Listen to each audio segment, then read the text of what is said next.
예, 안녕하십니까. 재정학 지난 시간에 이어서 제 7강 들어가도록 하겠습니다. 지난 시간에 이제 그 이론적인 파레토 효율적 조건들을 다 모색했죠. 다시 한번 읽으면 MR TSX equal MR TSY는 PK분의 PL, MRT equal PY분의 PX, MRSA, MRSB, PY분의 PX. 간단 한식으로 대변하면 MRSA equal, MRSB equal, MRT 이렇게 이제 한식으로 적을 수도 있고요. 이제 도출했는데 이와 관련된 정리가 후생경제학 제1정리와 2정리가 있습니다. 그 내용 이제 알아보도록 합니다. 후생경제학 1정리는 뭐냐? 자, 이제 시장 체제가 나오는데요. 여기는 4개 시장, 자본시장, 노동시장, X시장, Y시장. 우리가 노동과 자본이는 요소시장이고요. X제, Y는 재화시장인데요. 이 4개 시장이 전부 다 완전 경쟁 시장입니다. 자, 완전 경쟁이죠. 우리 시장은 이제 완전 경쟁과 불완전 경쟁 시장이죠. 현실에. 현실에는 물론 이제 전부 다 불완전 경쟁이지만 우리가 이제 이론상으로 경제학이든 재정학이든 이론상으로는 이제 완전 경쟁 시장이라는 것을 들고 있습니다. 효율 면에서 이상적 시장으로서 이제 들고 있는데, 만약에 이 4개 시장이 전부 다 완전 경쟁 시장이면, 완경시장 균형이면, 이 파레토 효율적 조건이 있죠. 자동 달성. 이게 달성되면은 효율이 다 되잖아요. 생산이든 소비든. 완전 경쟁 시장이면은 여기 저절로 보이지 않는 시장 기구에 의해서 저절로 달성됩니다. 그러니까 파레토 효율이, 파레토 최적이 자동 달성된다. 완전 경쟁 시장이면 효율이 저절로 된다 이 말입니다. 이게 저절로 달성돼 버려요. 이게 효율성 이게 조건이 충족되면은 효율 생산 소비는 다 된다고 했잖아요. 그러니까 이게 완전 경쟁 시장이면, 물론 현실이 없습니다. 현실에는 전부 다 불완전 경쟁 시장인데, 만약에 이제 노동시장, 자본시장, X시장, Y시장이 전부 완전 경쟁 시장이면 이 조건은 시장에서 보이지 않는 손에 의해서 자동 달성되어 효율성은 자동 달성된다는 겁니다. 자, 그러면 요거 이제 약간의 이제 보완 설명이 들어가야 되는데, 일단은 이렇게 이제 그냥 기억하세요. 이 모든 시장이 현실에는 없겠지만, 만약에 완전 경쟁 시장이라면 이것이 자동 달성되어 버립니다. 그래서 효율은 자동으로 달성된다. 그런 내용인데, 물론 요거 단수조항이 있습니다. 단수조항은, 자, 꼭 기억해야 됩니다. 완경시장이라 해서 항상 효율이 무조건 되는 게 아니고요. 이 사회가, 자, 요 뒤에 이제 우리 배울 건데, 현실적 후생경제학에 배울 건데요. 시장 실패 이론에서. 이 나라가 외부 효과나 순수 공공재, 자, 우리 아주 중요한 그 공공재와 외부 효과, 이거 나중에 배우는데요. 이 나라가 외부 효과가 없어야 되고요. 순수 공공재가 없어야 됩니다. 는 없어야 함. 이게 단서입니다. 그러니까 시험에서도 이제 이 단서를 말하지 않고요. 완경시장이면 무조건 항상 좀 어감이 강하겠죠. 완경시장이면 항상 반드시 파레토 효율이 달성된다. 이런 말은 틀린 말로 해석해야 됩니다. 반드시 단서를 말해. 외부 효과와, 이거 아직 뭔지는 모르겠죠. 외부 효과와 순수 공공재가 없다면, 없는 나라라면은 완경시장이면 무조건 효율이 달성되어 버립니다. 그러네요. 단수항을 이제 굉장히 강조해야 됩니다. 그러면 이 단수항은 이제 나중에 공부하시니까, 이건 이런 단서는 있다. 그러니까 요거 오히려 그걸로 한번 공부해 볼까요? 이 나라가 모두가 완경시장이라. 그런데 외부 효과라는 게 뭔지도 모르겠고 공공재가 뭔지도 모르겠는데 아직까지 공부를 안 했으니까, 이게 존재하는 나라라면 효율이 안 돼요. 효율이 안 됩니다. 그러니까 완경은 우리가 효율면에서 이상적 시장이고 천사시장이지만, 이 두 개가 있으면 안 돼요. 이 외부 이게 악등 요인입니다. 왜 그런지는 우리 다음 파트에서 공부를 하게 되는데요. 요 기억해 두시고, 요거 없는 경우에는 이제 무조건 완경이면 이거 자동 달성돼 버려요. 자동 달성. 그럼 여기 이제 일정리 내용이 뭐며 이제 단수조항이 뭐냐 꼭 기억하시고요. 그럼 여기서 이제 왜 우리가 완경이면 이게 자동 달성될까? 그 내용을 알아야 돼요. 왜 완경이면 그냥 완경이면 효율면에서 천사시장 이상적 우리 경제학이든 재정학이든 완경시장은 이론적 시장으로서 현실에 없습니다만은 완경시장은 왜 효율이 되는지 그 내용을 봐야 되거든요. 그럼 불안정 경쟁은 왜 안 되는가? 현실에 있는 불안정 경쟁 시장, 우리 독점, 과점 이런 거 있잖아요. 독점, 과점 이런 시장들, 현실에 있는 시장들은 효율이 전부 안 돼요. 그 왜 안 되는지 그 내용을 알아야 될까요? 그래서 여기에 이제 잠깐 일정리 개념과 단수항을 요러는데 경제학 보론으로 시장의 완경 시장하고 현실에 있는 불안정 경쟁 시장의 그 차이점을 좀 아셔야 되겠습니다. 그건 뒤에도 많이 이제 언급되니까 완경 시장, 불경 시장이고 많이 언급되니까 이거 경제학 잠깐 요 이제 요 내용에서 벗어나서 이제 경제학 보론으로서 완경 시장과 불안정 경쟁 시장의 차이, 완전 경쟁 시장과 불안정 경쟁 시장의 차이, 요거를 경제학 보론으로서 설명하도록 합니다. 앞서 우리가 경제학 앞에서 말씀드린 재정학 공부하시려면 경제학 원론, 특히 미시경제학 쪽 공부를 하고 들어와야 된다고 하는데 제가 이제 오리엔테이션에도 말씀드렸다시피 가급적이면 뭐 전공자는 경제학을 전공하고 공부하고 오신 분은 뭐 더 좋고요. 경제학을 혹시 이제 공부를 안 하신 분이 이제 재정학에 바로 들어왔을 때도 뭐 바로 이 재정학을 공부할 수 있도록 최대한 이제 경제학을 관련 있는 뭐 필요 없는 거는 빼고 우리 재정학을 공부하기 위한 아주 엑기스 경제학 원론 이런 거를 보론을 한다고 그랬죠. 또 이런 거는 이제 반드시 알고 가셔야 되니까 제가 설명합니다. 자, 이게 시장에서 어떤 차이가 있을까? 이 두 시장이. 이건 현실에 있는 시장이고 이건 현실에 없으면 이론적인 시장입니다. 이론적인 시장인데 자, 먼저 그럼 완전 경쟁 시장이라는 걸 약간 이제 설명드리고, 완전 경쟁 시장은 뭐냐면은 이런 겁니다. 이런 시장이 있다. X제를 만들어내는 시장인데 일단 기업이요. 이 X제를 만들어내는 기업들이 뭐 어차피 이론적이니까 그 무한계 기업이 있다고 보면 돼요. 무한계 기업. 우리나라 전국 시장에 X를 만들어내는 기업이 무한계 있다. 그리고 특히 이 기업들이 만들어내는 X제가 전부 동질입니다. 동질. 똑같은 쌍둥이 제화를 만들어내는 기업들이 무한계 있습니다. 그래서 이 전체가 이제 시장이고요. 여기에 한 점에 불과하고 있죠. 한 점에 아주 미진한 존재, 먼지와 같은 존재가 완전 경쟁 개별 기업이라고 합니다. 기업. 전부 쌍둥이 기업이 전국에 엄청나게 많아요. 그러나 여기 한 개별 기업, 먼지와 같은 존재인데 이 기업이라고 합니다. 한 완전 경쟁 기업. 그럼 이 시장 전체 우리의 수요 공급에 의해서 만약에 시장의 가격이 10원으로 결정되어 있다고 합니다. 시장 전체에서 수요 공급에 의해서 이 X제의 가격이 10원으로 결정되어 있다고 합니다. 그럼 여기에 만약에 다른 기업은 가만히 있는데요. 다른 모든 기업은 생산을 딱 그대로 있는데 한 개별 기업만 행동했을 때, 제가 행동이란 것은 자기가 생산을 늘리고 X를 생산을 늘리고 또 X 생산을 줄이고 한 개별 기업만 공급을 늘리고 공급을 줄이고 한다 합시다. 그리고 시장 가격이 움직일 수 있을까요? 없을까요? 한 개별 기업이 행동했을 때 절대로 움직일 수 없다.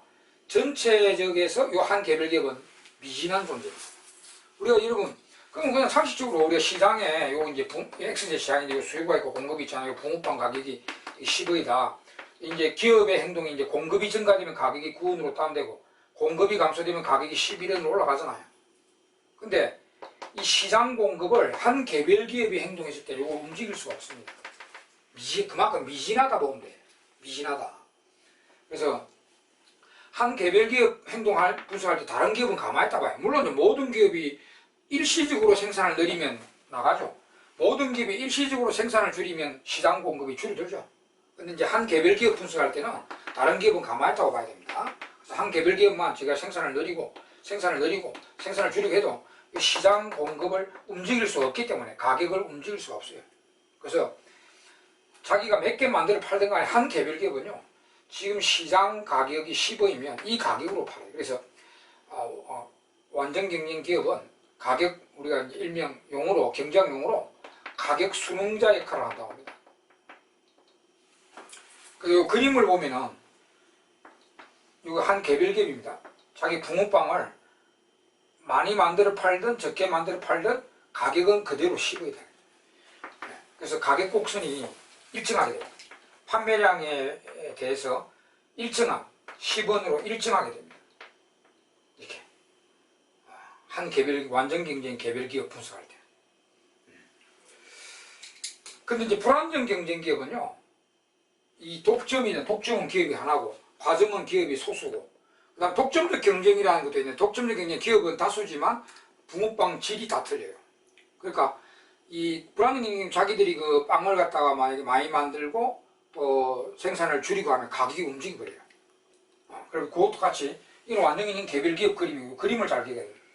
이런 가격 곡선이 나온 산출량에 대해서 가격이 일정하면은 이건 완전 경쟁 기업 그림입니다. 이제 불안정 경쟁은 불안정 경쟁 가격 설정자다. 그리고 불안정 경쟁 기업들은 가격 설정자라고 합니다. 이게 요 그림을 보세요. 자기들이 빵을 많이 만들어내면 가격이 다운돼요. 이렇게 다운되고, 물론 자기들이 생산을 줄이면 가격은 올라갑니다. 이렇게 이 변수가 우하향 산출량에 대해서 가격이 변수가 되는 것입니다. 우하향. 아니 그거는 뭐냐, 많이 만들면 가격 다운될 거고 생산을 줄이면 가격이 올라가니까, 그러니까 이 산출량에 대해서 가격이 변수로 작동됩니다. 변수. 근데 완전 경쟁 기업은 자기가 아무리 많이 만들고 자기 생산을 줄이고 해도 시장 가격이 움직이지 않기 때문에 수평, 일정한 가격 곡선이 나옵니다. 자, 그럼 여기에서 이제 이윤극대는 우리 이제 또 경제학이나 재생학 기업들은 이윤극대를 추구한다고 가정하고 있는데, 이윤극대를 추구하려면은 한계 수입 이꼴 한계 비용 일치되는 데서 생산을 해야 되거든요. 또 일단 일정인에 설명했기 때문에 이윤극대화가 되려면은요, 한계 수입과 마지널 레버뉴와 마지널 코스트가 같아지는 데 생산하면은 이윤이 극대화됩니다. 그럼 그냥 받아들이세요. 뭐 재정학에서 이걸 물어보진 않습니다. 이게 왜 이윤 극대화 조건이냐, 그걸 안 물어보니까. 한계 수입은 이제 또 한계 개념, 이거 또 처음 나온 용어인데, 이 한계 비용은 앞 시간에서 설명드렸죠. 빵 하나 더 만들 때 증가되는 총 비용 증가분이고요. 이거는 한계 수입 레버뉴, 빵 하나 더 만들어 팔 때 증가되는 총 수입 증가분입니다. 빵 하나 더 팔 때 증가되는 토탈 레버뉴, 총 수입 증가분, 그거하고요. 빵 하나 더 만들 때 증가되는 총 비용 증가분, 그것이 같아질 때 딱 만들어 팔면 이윤이 극대화돼요. 그래서 이 이윤 극대화 조건을 가지고 이제 이 두 개 기업이 이 시장에서 행동하는 거 한번 봅시다. 자, 우리 한계 비용은 보통 그 빵을 만들 때 그 한계 비용은 보통 많이 만들수록 그 한계 비용이 점점 증가됩니다. 보통 한계 비용 곡선이 이렇게 꺼지는데요.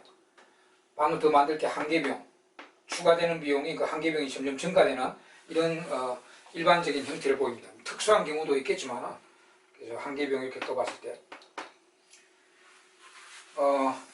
그럼 한계 수입 이꼴 한계 비용 이꼴 되는 데서 이윤 극대화 되겠죠. 근데 요 한계 비용 여기 있는데 여기는 한계 수입이 뭘까? 이 가격은 우리가 하나당 수입이 평균 수입이거든요. 하나당 에버리지 레버뉴. 가격은 하나당 수입이잖아요. 그럼 한계 수입은 어떻게 될까요? 그럼 여기는 가격이 일정한데 이건 한계 수입이 어떻게 될까? 평균 수입은 여기 일정하지만 한계 수입은 어떻게 될까? 이게 핵심인데요. 이것처럼 판매량을 늘려갈 때 가격이 다운될 때는요, 한계 수입은 잘 보세요. 이 평균 수입인 하나당 수입인 가격보다 더 빨리 떨어집니다.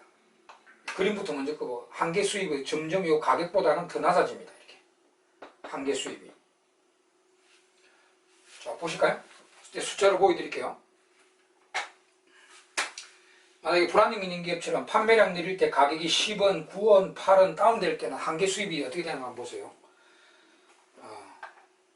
잠깐 그걸 이제 설명드리기 위해서 하는 겁니다. 자, 불안정기능기업입니다. 빵을 하나 만들어 팔 때 가격이 10원이랍니다. 그럼 총 수입은 P 곱하 Q, 총 수입은 10원, 한계 수입은 빵 하나 더 만들어 팔 때 증가되는 총 수입 증가분은 10원이죠. 0에서 10이니까. 처음에는 가격하고 한계 수입이 같아요. 만약에 두 개 만들어 팔면 불안정기능 기업들은 두 개 만들어 팔면 가격이 10원에서 9원으로 다운됩니다. 그럼 이제 두 개를 9원에 팔면 총 수입이 2, 9, 18원이잖아요. 그럼 이렇게 한계 수입이 8원이 나옵니다. 8원. 그럼 세 개 만들어 팔면 가격이 만약 8원으로 다운된다면 총 수입은 3, 8, 24원. 그럼 여기 이제 세 개째 한계 수입은 6원이 됩니다. 이거 같이 보세요. 판매량 늘어나갈 때 가격이 10원, 9원, 8원 다운될 때는요. 한계 수입이 처음에는 10 똑같은데 그 다음 9보다는 8, 8보다는 6 이렇게 가격보다는 한계 수입이 점점 떨어지는 걸 볼 수 있죠. 이게 불안정기능기업의 상황입니다. 그래서 여기 불안정기능기업은 하여튼 이런 그림을 갖거든요. 그래서 판매량이 10원, 9원, 8원이 다운된다면 한계 수입은 10원, 8원, 6원 이렇게 더 다운돼요. 그러니까 가격보다 한계 수입이 이게 작은 이런 형태를 띠고 여기는요. 이 가격이 바로 한계 수입입니다. 가격하고 한계 수입이 같아집니다. 가격이 바로 한계 수입 같고 만약 가격이 일정하면 보세요. 여러분. 가격이 항상 10원이다. 판매량 한계 없이 무조건 10원이다. 그러면 보세요. 빵을 하나 팔았다 가격이 10원에 가면 총 수입은 하나를 10원에 팔면은 10원. 그럼 한계 수입은 10원. 두 개 판다 10원에 두 개를 판다 그러면 20원. 총 수입이 20원. 한계 수입이 또 10원이죠.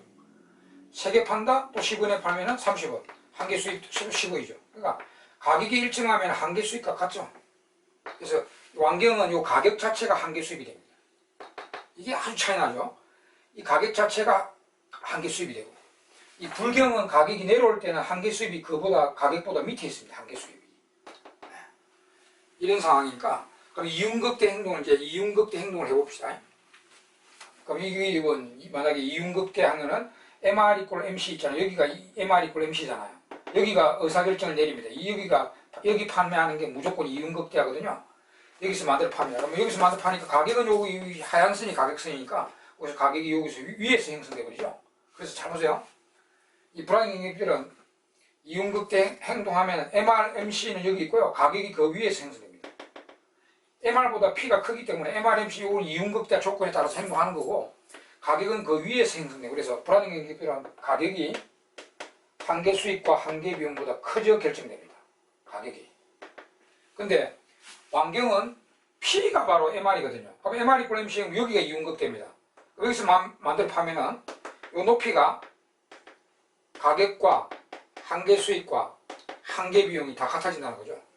시장에서 행동하면, 이윤극대 행동하면. 예. 자, 그래서 요거, 파란 거 요거 있죠. 완경기업은 시장에서 자기가 이익극대와 이윤극대 행동하다 보면은 가격 설정자라는 그 특징 때문에 판매 가격과 자기 한계 수익과 한계 비용이 이렇게 같아지게 됩니다. 그림도 같이 보면서 기억하면 되겠네요. 무작정 외우지 마시고. 이 높이가 그 P와 MR이 같기 때문이죠. 그러니까 MC하고 행동하면, 이윤극대 행동하면은 MC하고 P와 MR이 다 같아지고요. 이 불안정기능 그림이 요렇게 다르잖아요. 이게 현실의 기업입니다. 현실은 전부 다 이런 기업이에요. 얘는 가격이 MR보다 크기 때문에 MR = MC 이윤극대 행동은 여기서 하지만 가격이 그 위에서 형성되고 그래서 MR, MC보다 P가 커져서 결정됩니다. 시장에서. 이게 이제 핵심인데요.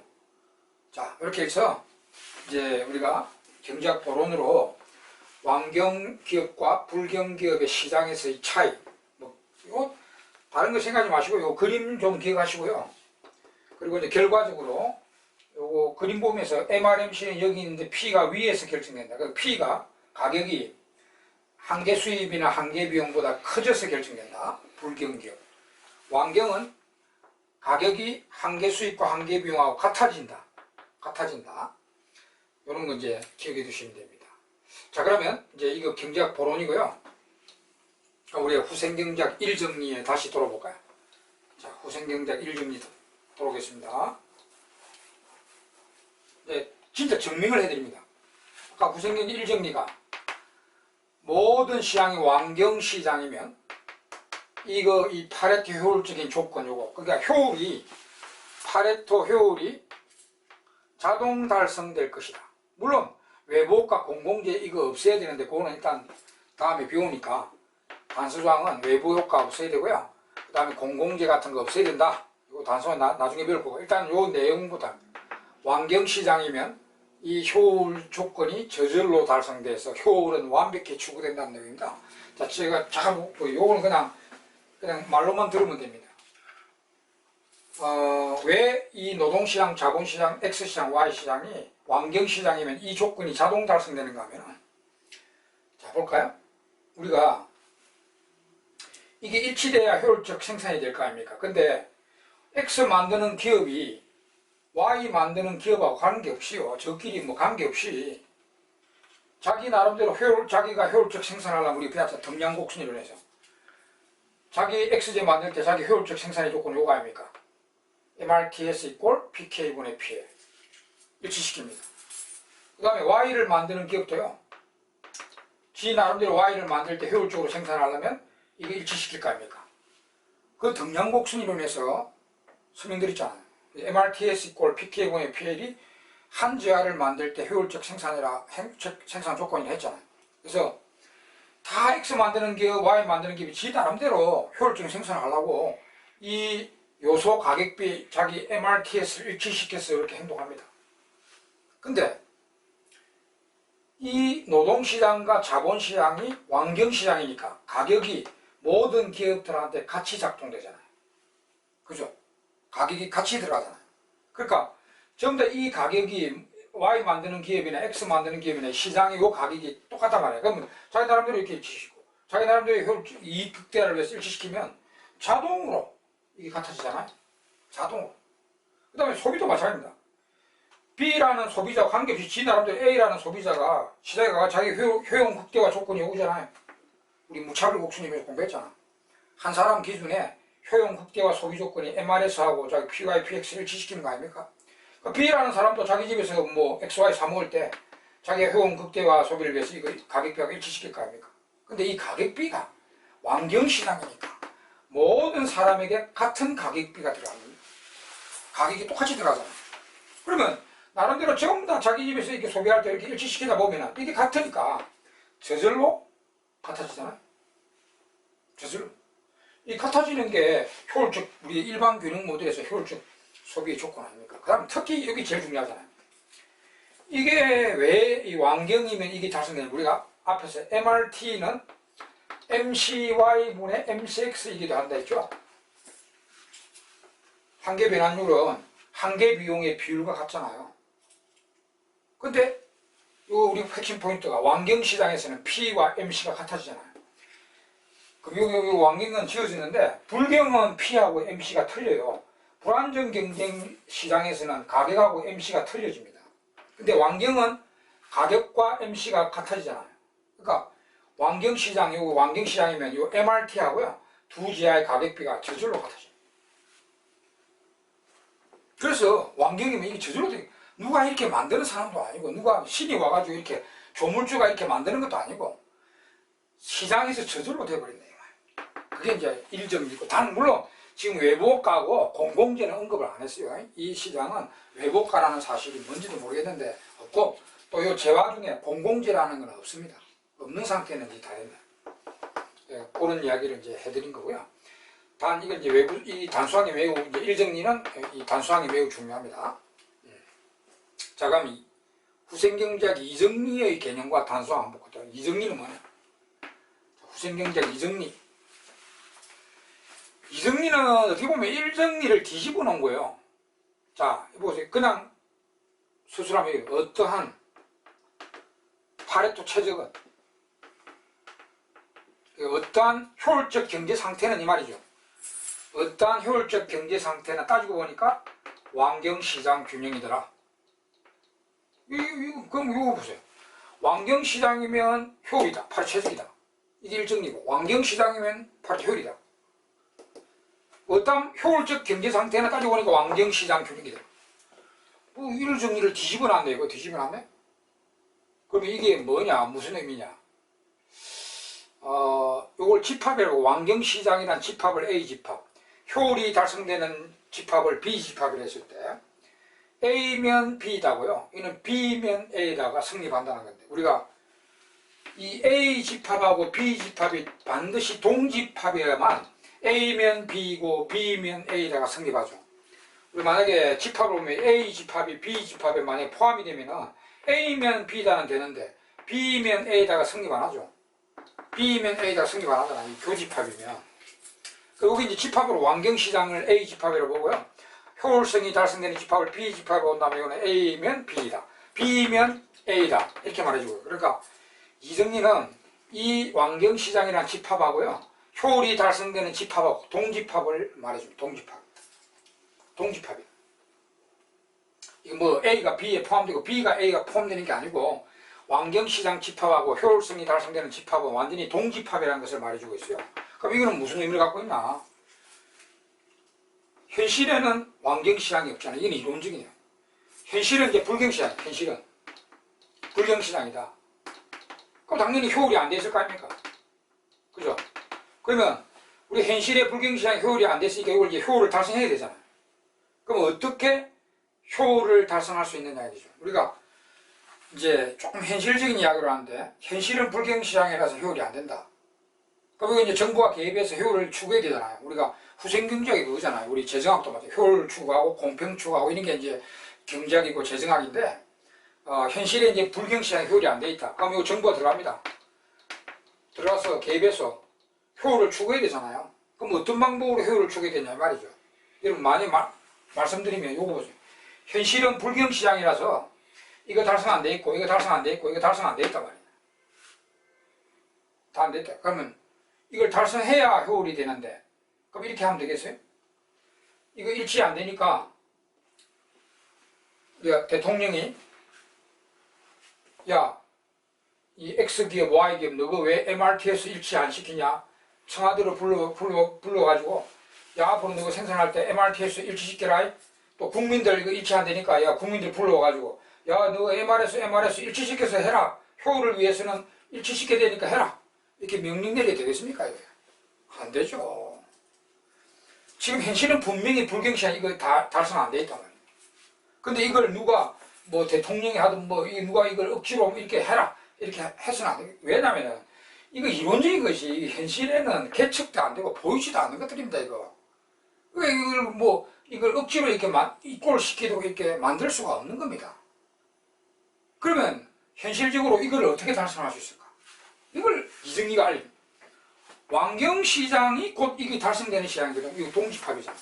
그 왕경시장이 바로 이것이 달성되는 시장이니까 우리 현실에서는 이런 거 조건 따질 필요 없이요. 그냥 정부가 불경시장에 개입해가지고 이 시장을 왕경으로 유도하면 이런 조건도 따질 필요 없이 보이지도 않는 것들 그냥 왕경으로 유도해가면 되잖아요.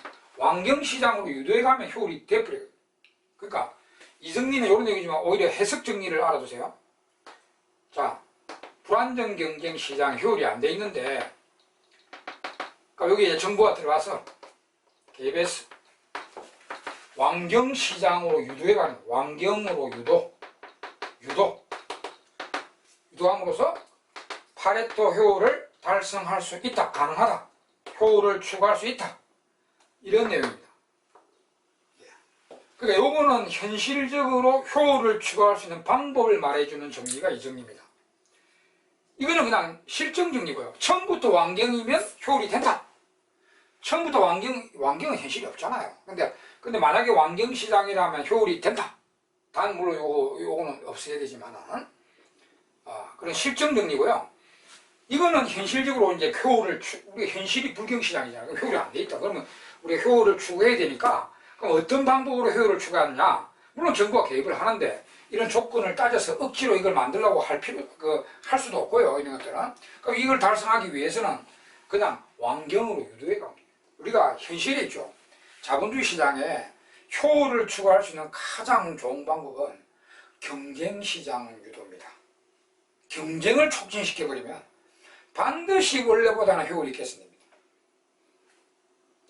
그게 이정리거든. 그러니까 우리가 시장들을 경쟁을 유도하면 완전 경쟁 시장으로 유도해 가면서 원래보다는 반드시 효율을 개선할 수 있다는 이런 현실적인 효율을 추구할 수 있는 방법을 말해주는 정리입니다. 이정리가. 아시겠죠? 이게 우리가 이걸 하려고 정부가 불경시장에 관여해갖고 경쟁을 유도하고 뭐 이렇게 독과점을 규제하고 하잖아요. 이거 그냥 들어가면은 재산권 침해이기 때문에 이걸 근거하는 법률이 있잖아요. 우리 독점규제 및 공정거래에 관한 법률 있죠? 그 독공법이라는 독점규제 및 공정거래에 관한 법률. 이 법률을 만들어가 있고 이 정부가 이 불경시장에 대해서 관여하는 겁니다. 이 독공법의 목적은 효율을 추구하기 위한 근거죠. 효율을 추구하기 위한, 물론 공평도 좀 관련되어 있지만 주로 효율을 추구하기 위해서 독점규제 및 공정거래에 관한 법률. 이게 들어갑니다. 그래서 이거는 현실적으로 효율을 추구할 수 있는 방법을 말해주는 겁니다. 그럼 요거 이정리도요, 단수조항이 있습니다. 이정리 단수조항은 일정리 단수조항하고 틀립니다. 잘 보세요. 이정리도 항상 맞는 말이 되려면 좀 뭐냐, 시장을 경쟁으로 유도할 때 반드시 효율이 개선되기 위해서는 이 단서가 잡혀야 됩니다. 비포화성이 전제되어 있어야 되고요. 비포화성이란 말은 이거는 이제 우리 앞에서 효용 이야기 하실 때 이야기해 드릴 때 우리 효용 이야기 할 때 효용, 총효용, 한계용 이야기 해 드릴 때 우리가 이런 이야기를 한 적이 있죠. 우리가 붕어빵 먹어 나갈 때 총효용이 처음에 올라가다가 꼭대기 찍고 이렇게 떨어진다 했죠. 총효용이. 요 꼭대기점을 만족의 포화점이라고 그래요. 여기 넘어가면 이제 x제에 대해서 유해제고 요까지가 유익제라고 했죠. 요까지 이제 여기 포화점이거든요. 만족의 포화점. 넘어가면 더 먹으면 기분이 나빠지니까 유해제가 되는 것입니다. 그래서 여기 포화점이라고 부르는데 비포화성이 전제된다는 것은 요 구간까지다 합니다. 그러면 비포화 상태랑 요 구간이니까 유익제를 상정하고 있다는 거예요. 그러니까 비포화성 전제. 여기서 말하는 노동자본 X, Y가 전부 유익제여야 됩니다. 유익제. 아니 우리가 물론 경제학이나 재능에서 이 유해제를 두고 이야기하는 건 아니잖아요. 만약 이러면 이게 X가요 공해고요, Y가 쓰레기다. Y제가 쓰레기고 X가 공해라 합시다. 그러니까 우리가 공해나 쓰레기를 경쟁적으로 유발하라. 효율이 됩니까? 안 되잖아요. 여기에 유해제를 두고 이야기하는 게 아니죠. 전부 유익제입니다. 유익제. 네. 그래서 경쟁을 유도할 때 효율이 개선되기 위해서는 무조건 유익제가 전제돼요. 유익제. 비포화성. 그리고 그 다음에 뭐 볼록성 선호와 볼록성 기술이 전제되어 있는 이런 이제 단서적 책에 있는데 볼록성 선호, 볼록성 기술이 전제되어 이거는 이제 무차별 곡선이 원점에 볼록해야 되고 등량 곡선이 원점에 볼록해야 된다 이 말입니다. 우리가 이런 조건이 앞에서 다 이야기했잖아요. 이런 조건이 효율적 생산의 조건, 효율적 소비의 조건이 되려면 무차별 곡선이 이렇게 돼 있어야 되잖아요. 이렇게 여기 예산선하고 무차별 곡선이 원점에 볼록하게 이렇게 돼 있어야 무차별 곡선이 이렇게 돼 있어야 이거 접하는 점이 요 조건인데 효율적 소비의 조건이고 그 다음에 등량 곡선도 등비용선과 등량 곡선이 이렇게 돼 있어야 원점에 볼록하게 돼 있어야 이 접하는 점이 이 조건인데 이 효율적 생산의 조건이잖아요. 그러니까 기본적으로 그 경제학에서 깔고 있는 가정이 입니다. 유익제를 상정해야 되고 또 볼록성 선호나 볼록성 기술을 갖추고 있어야 이 조건들이 효율적 생산과 소비의 조건이 되니까 이런 단서를 달고 있는 겁니다. 그래서 이거는 여러분들이 이정리는 이미 경제학과 재정학 기본적으로 깔고 있는 가정입니다. 근데 요 말보다는 일정리 단서조항하고 다르다는 사실. 그거는 꼭 기억해야 됩니다. 일정리는 요런 실정적인 정리고 단서는 외부 효과와 공공재가 없다면입니다. 근데 이정리는 이제 요런 개념인데 현실적으로 효율을 추구할 수 있는 방법을 말해주는 정리인데 단서는 비포화성, 볼록선호, 볼록 기술로서 일정리 단서하고 다르다는 사실. 그런 게 시험에 무너지거든요. 단서조항이 다르단 말이에요. 일정리 단서와 이정리 단서는 서로 내용도 약간 다르지만 내용도 실정 내용과 정책 근거, 효율을 추구하는 정책 근거 정리지만은 단서조항도 이렇게 다르다는 사실을 기억해 두셔야 됩니다. 네. 여기까지 해서 일정리, 이정리 해서 효율성은 완벽히 끝났습니다. 효율성은. 효율에 대해서는 완전히 끝났어요. 물론 이론적인 거지만. 물론 여기서 약간 이정리가 현실적으로 효율을 추구할 수 있는 방법을 말해주고 이게 약간 현실적인 거지만 다른 건 다 이론적인 거거든요. 그래서 우리가 이 후생경제학 이런 걸 경제학이나 재정학에서 하는 이유가 이론적이고 현실이 할 수 없는 거 이거 왜 하냐 이거 쓸데없는 거 아니냐 경제학에서. 근데요 안 그렇습니다. 이론적으로 이렇게 하다 보니까 이 보세요. 현실에서 효율을 추구할 수 있는 방법을 지혜를 알려주잖아요. 그죠? 그래서 아무리 이론적인 것도 이 경제학에 재정학에 다 의미가 있는 겁니다. 예. 자, 여기까지는 하여튼 우리가 진도에서 효율에 대해서 이제 끝나고 다음 시간에 이제 할 것은 이제 공평성입니다. 효율도 추구되고 공평도 추구돼야만 우리 후생 극대화 경제를 하잖아. 지상 최고의 경제. 그래서 공평성에 대해서 들어갑니다.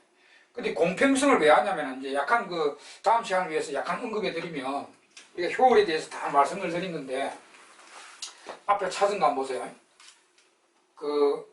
우리 아까 생산 가능 곡선에서 이 가격표에서 여기 생산되고 여기 소비 박스 나오고 소비 계약서 나오면 여기서 이제 소비된다.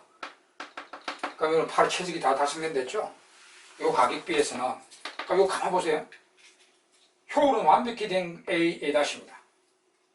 근데 여기 생산하고 여기 소비하잖아요. 이 소비는 효율적 소비지만 아주 불공평한 소비입니다. 보세요. 요 만들어진 X가 이만큼 만들어지고 Y가 이만큼 만들어졌잖아요. 근데 여기서 소비하니까 이렇게 십자로 나누면 A라는 국민이 X 이만큼 Y 요만큼밖에 안 먹어요. 100올수입니다. 그 효용도 낮잖아요. 그 다음에 B라는 사람이 대부분의 X와 대부분의 Y를 소비함으로써 효용이 굉장히 높죠. 그럼 이 소비점은 굉장히 불공평합니다. A라는 국민은 굉장히 효용이 낮고 못 살고 B라는 국민은 굉장히 많이 소비하니까 효용이 높고 잘 살고 굉장히 불공평한 소비예요. 내가 이불로 요 가운데 안 하고요. 가운데 안 하고 요 기퉁이 해놨어요. 굉장히 불공평한 소비라. 그러니까 명백히 보면은 이거는 효율은 다 된 거지만 불공평하다고 볼 수 있습니다. 두 사람의 효용이 너무 차이 나잖아요. 그래서 우리가 다음 시간에 해야 할 작업이 효율도 되면서 이제 공평까지 돼. 두 사람의 소비량이 비슷해지 가지고 효용도 비슷해지는 그런 경제점을 찾아내는 거예요. 그게 이제 효율 공평 추구거든요. 예. 아시겠죠? 그런 내용. 그 내용을 우리 다음 시간부터 또 하도록 하겠습니다. 이번 시간 여기까지 하도록 하겠습니다. 예, 수고하셨습니다.